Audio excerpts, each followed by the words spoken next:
And we return to our top story on tensions again spiking in the South China Sea, this time over alleged hazardous barriers placed by the Chinese Coast Guard in the South China Sea. I speak to Dr. Collin Koh, Senior Fellow, Institute of Defence and Strategic Studies at RSIS.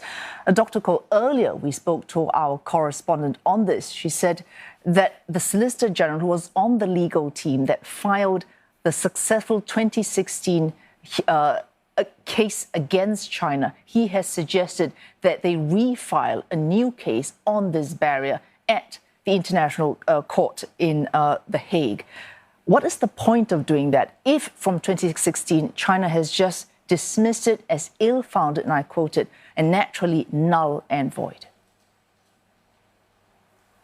Definitely, there are concerns about whether it is enforceable, given the fact that the 2016 arbitral award was not recognized by China, and China has made it very clear that it won't implement the award in any way.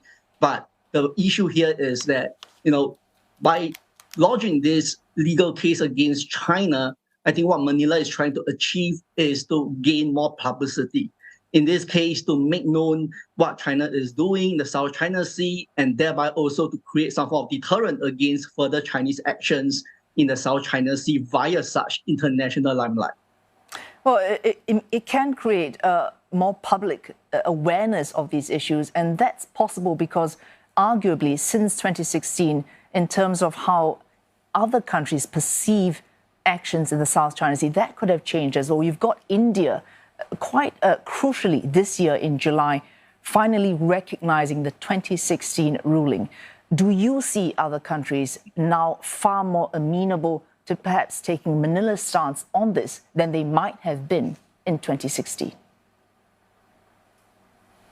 I think there's a possibility that going forward, observing China's rather unsettling actions in the South China Sea might actually galvanize some countries to take a more active position on this, not so much as far as taking sides per se, but definitely raising voice about rules-based order, and in this particular case, stressing the importance of the United Nations Convention on the Law of the Sea in the South China Sea dispute.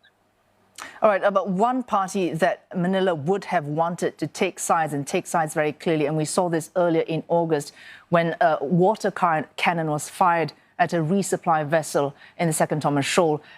Lloyd Austin, the U.S. Defense Secretary, coming out very clearly to clarify that the Mutual Defense Treaty covered what he called unsafe maneuvers, and that included the firing of water cannon, as well as any attack on the Philippine Coast Guard. Is that what Manila might be aiming for in these legal recourses and also making more public what's happening on the ground, in the water, in the South China Sea?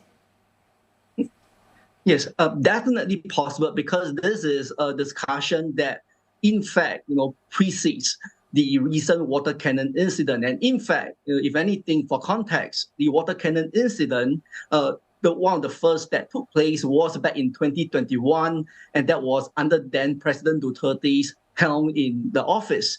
And during then, there were already talk about clarifying certain provisions within the Mutual Defense Treaty to make it less ambiguous, in the form of what type of conditions by which the U.S. could render immediate intervention in the event of an attack on Philippine forces. So definitely this is something that is being discussed right now in the Philippines. But from my understanding, there are some who are definitely all for having water cannon being counted as one of the situations that could qualify the activation of the Mutual Defense Treaty. However, there are some within the Philippines who might be concerned that these might potentially open up a can of worms from the legal point of view. And given that the use of water cannon isn't exactly an isolated issue in the South China Sea, but it was also seen in the case of the disputes in the East China Sea, for example.